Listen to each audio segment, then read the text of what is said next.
precoce do transtorno do espectro autista e de outros transtornos comportamentais, como hiperatividade, TDAH e dislexia, é uma das principais ferramentas para melhorar a qualidade de vida de crianças e jovens.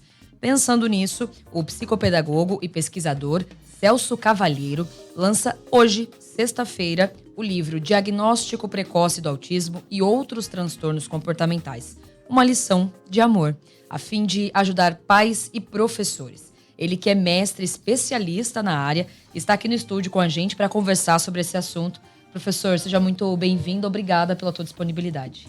Bom dia a todos, bom dia aos ouvintes da CBN, bom dia aos amigos aqui dessa banca espetacular que a gente está presente. É um prazer enorme poder compartilhar experiências adquiridas ao longo da nossa vida, da nossa vivência educacional, vivência clínica, mas, acima de tudo, a vivência com pais e mães dessas crianças com transtornos do espectro do autismo ou qualquer outro transtorno comportamental. Vai ser um prazer estar aqui com vocês e compartilhar as nossas experiências. Professor, já iniciando então o nosso bate-papo, é justamente sobre o livro, né, que eu quero tratar nesse meu primeiro questionamento. Do que o livro trata, né? O que ele fala, como foi esse processo de pesquisa, né? Além de escrever, de pesquisar, entender esse assunto e agora de colocar ele para o mundo, né? De ofertar esse conhecimento para outras pessoas. Olha, a gente quando fala do diagnóstico precoce do autismo, e a gente fala que isso é extremamente importante, isso se aplica a qualquer outro problema. Doenças físicas, doenças mentais, transtornos comportamentais.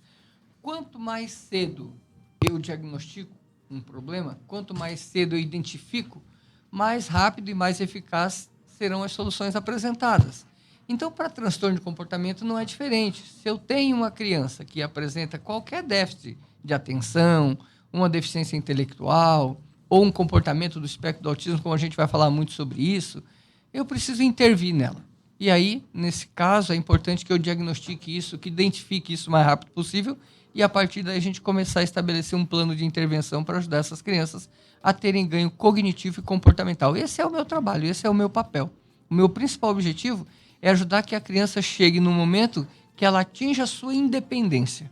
Porque para um pai, para uma mãe de uma criança desses espectros, quando ela para e olha assim, como é que vai ser o futuro do meu filho, como é que vai ser a vida dele lá na frente, eu preciso ajudar tanto a criança quanto o pai a conquistar independência o mais rápido possível. Eu sou pai, vocês, talvez aqui nessa banca, tem mais pais. Vocês sabem que uma hora nós não vamos estar mais aqui. E aí a cabeça da mãe dessas crianças fica pensando, quem vai cuidar do meu filho?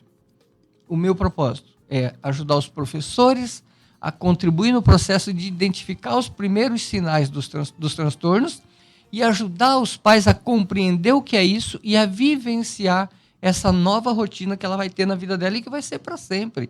Nós não podemos mentir para as pessoas. É um problema sério? É um problema sério. Mas é possível tratar, é possível ajustar esses comportamentos e as crianças conquistar a sua independência na grande maioria dos casos. Professor, antes da gente fazer perguntas mais específicas, assim, eu sei que é difícil, né? Mas para quem está ouvindo e às vezes nunca se aprofundou, não sabe bem o que é o TEA, por exemplo, se a gente pudesse caracterizar ou explicar em poucas palavras, né? Como é que a gente daria essa dimensão do que é o TEA e os outros transtornos, né? Ok. O TEA é um transtorno comportamental onde a gente identifica nas crianças diferenças no modo de vida comparado com as crianças neurotípicas, ou seja, aquelas crianças, entre aspas, normais. Se eu tenho um filho de 2 anos de idade que não está falando ainda, eu já preciso acender uma luz amarela na minha cabeça. Olha, porque talvez a mãe que tem 2 filhos, o primeiro evoluiu bem, falou com 1 ano, caminhou com 1 ano. Quando o segundo filho chega e ela já começa a perceber que deu 2 anos a criança não falou, essa mãe vai ter mais facilidade para lidar com o problema.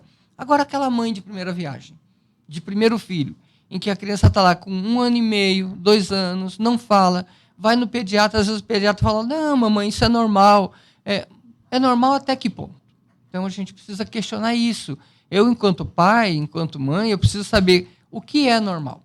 Então, eu quero que meu filho, com 1 ano e meio, fale? Ótimo, então vamos atrás da resposta. E existem muitos profissionais capacitados para isso. O diagnóstico, hoje, com os pediatras, evoluíram muito. Nós temos muito caso de crianças autistas surgindo hoje porque os pediatras, os neuropediatras, os psiquiatras estão mais preparados para dar o diagnóstico. Não era essa a realidade há 20 anos atrás. E isso mudou muito e, graças a Deus, para melhor. Professor, no seu livro aí, o senhor fez um estudo de casos, tanto no Brasil quanto em outros países aqui da América do Sul. Qual foi o resultado desse estudo?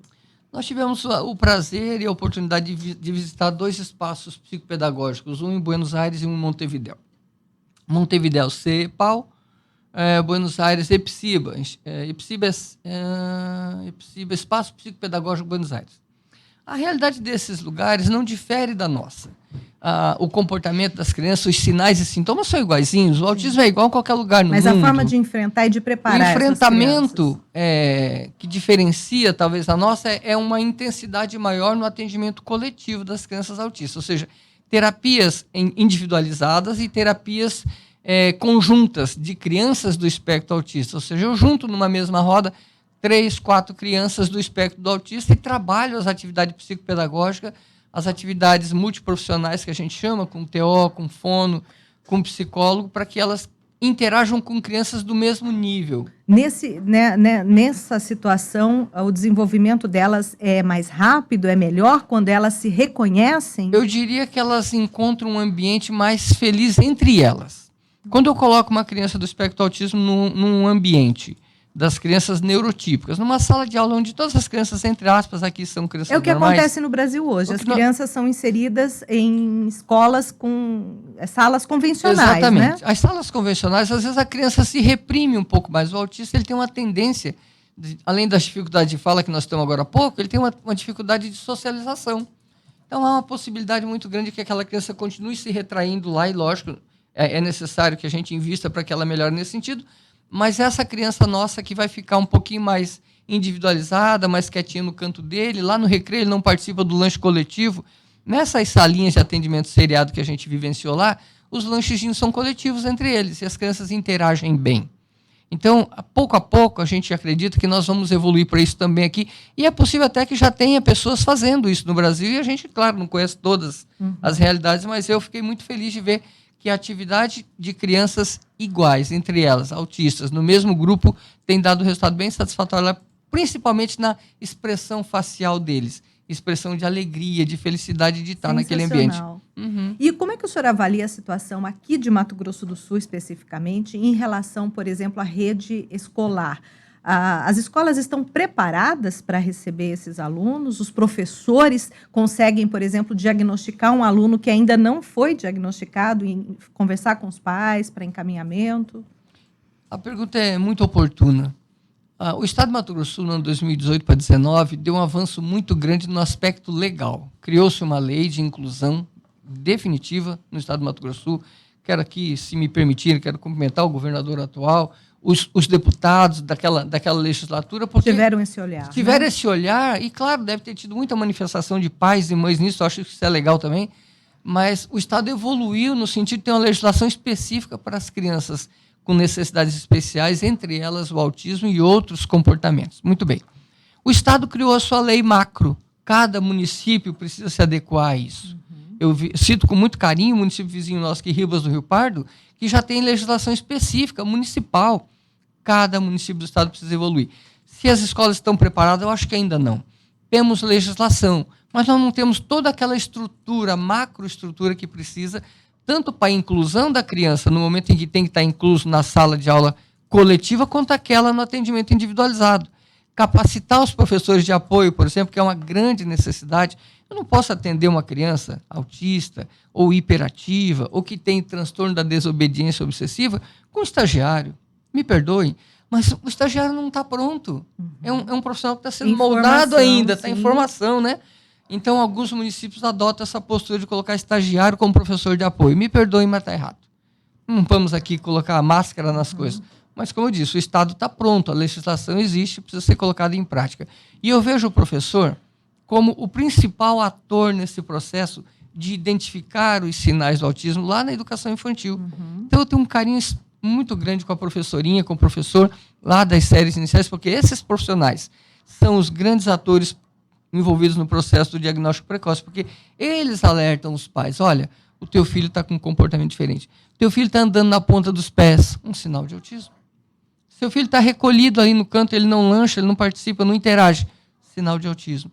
Seu filho tem movimentos estereotipados, de tronco, de cabeça, autismo.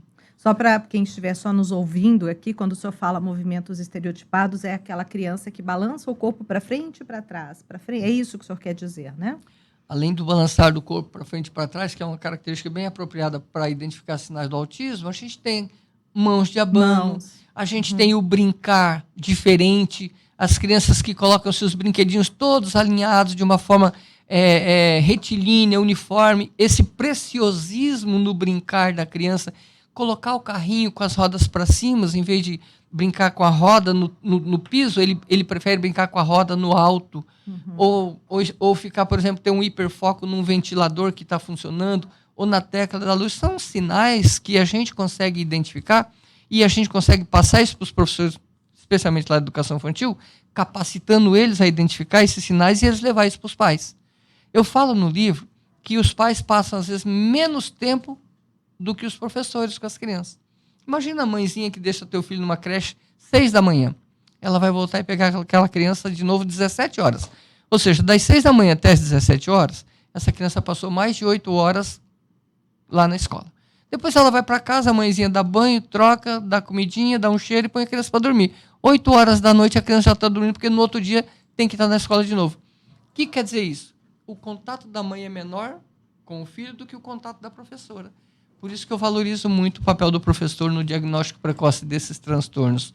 E eu acho que a gente precisa valorizar muito esses profissionais e oferecer a eles cada vez mais ferramentas de capacitação para que eles ajudem a identificar esses transtornos o mais breve possível.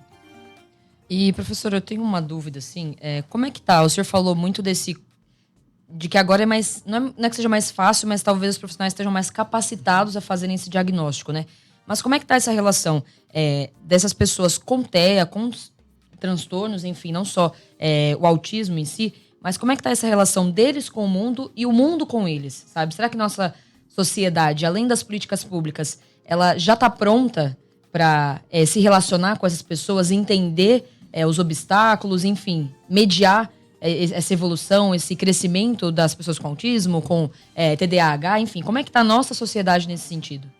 Bom, eu não posso deixar de registrar aqui e agradecer esse espaço da CBN, porque o que vocês estão fazendo vai contribuir para que a gente corrija o que nós estamos vivendo hoje. Há muita discriminação ainda em relação às crianças, tanto autista como hiperativo. Essas crianças, as mães citam aí no livro, no meu trabalho, que muitas delas nem saem mais de casa por causa das crianças, por causa do comportamento, que a criança, num momento ou outro, pode ter um surto e quem está do lado não entende e começa a classificar aquela criança como mal educada, intempestiva, que a mãe não cuida daquele filho, enfim. Num dos livros que eu li recentemente, que está aí na referência bibliográfica, tem uma escritora americana chamada Ellen Green. Ela cita que a irmã dela, no caso de uma criança autista, a irmã dela causava tanto que no momento histórico do livro lá, ela fala assim, estranho é o dia que a polícia não foi lá em casa, porque os vizinhos discriminando o comportamento daquela criança que fazia barulho, se jogava no chão, queria se jogar na grade da casa, ela incomodava os vizinhos. Que triste. E esse comportamento triste, que às vezes os vizinhos, em vez de ser parceiro e ir lá tentar, de uma forma ou de outra, contribuir nesse processo, né? Eles preferem ficar chamando a polícia. E a polícia vai. Isso que me incomoda às vezes, né? Claro, o policial não consegue, às vezes, diferenciar lá na hora da ocorrência, mas essa discriminação nós vivemos muito no Brasil. Recentemente, a mídia brasileira virou mídia internacional, inclusive, porque uma mulher, uma socialite no Rio de Janeiro ou São Paulo, ela filmou uma placa num estacionamento de um shopping que tinha lá uma vaga reservada para crianças autistas e ela, infeliz naquele momento da vida dela, ela falou, isso é ridículo, isso ela é um absurdo. Se sentiu indignada. Ela ficou indignada porque tinha uma reserva de vaga para mães de crianças autistas e ela não podia estacionar o carro dela, ela postou no Facebook e no Instagram. É um comportamento deplorável, vergonhoso, que entristece e envergonha nós brasileiros. Porque essa discriminação tem que acabar. E a gente, e a CBN está contribuindo com isso nesse momento agora, a gente tem que dizer para a sociedade, olha, quando você vê uma criança agindo dessa forma, não discrimina. Se você vê lá no carro do pai, lá no para-brisa, ou da mãe, um sloganzinho, um adesivo de uma criança autista, olhe com mais carinho. A gente precisa mudar o olhar para essas pessoas e para essas crianças. Os pais sofrem demais. O isolamento social dos pais nos entristece, porque eles deviam estar mais vezes no meio da sociedade com seus filhos. As crianças vão crescer com isso. Agora, a sociedade às vezes repele essa família e essas crianças. E nesses estudos de caso que o senhor fez, qual é o exemplo que o senhor nos destaca para contar para a gente de um caso assim, vamos colocar, de sucesso, onde essa criança foi acompanhada, foi estimulada? O que o senhor podia trazer para a gente? Eu sou apaixonado por todos esses casos. Eu poderia dizer todos, né? Aqui na emissora nós temos um caso, Sim. a Patrícia com o filho dela, o Rafael, só estou citando o nome deles aqui porque ela me autorizou, de um garoto que já na pré-adolescência, que evoluiu muito nesses últimos 24 meses de terapias comigo. E teve diagnóstico precoce, né? Ele teve um diagnóstico lá com 5 anos de idade, mas foi um diagnóstico bem tardio. Foram muitas buscas até chegar num diagnóstico. E ele é muito sociável. O dia que eu o conheci, eu nem sabia que ele tinha o espectro autista, né? Ele veio, me abraçou, uma criança querida, né? Então, preparado para conviver em sociedade. O Rafael está preparado. Uhum, eu disse isso sim. para as mães recentemente. Ele fez uma apresentação de uma peça que ele mesmo criou num evento na escola dele. Isso. Eu fiquei absurdamente orgulhoso, porque eu participei desse processo.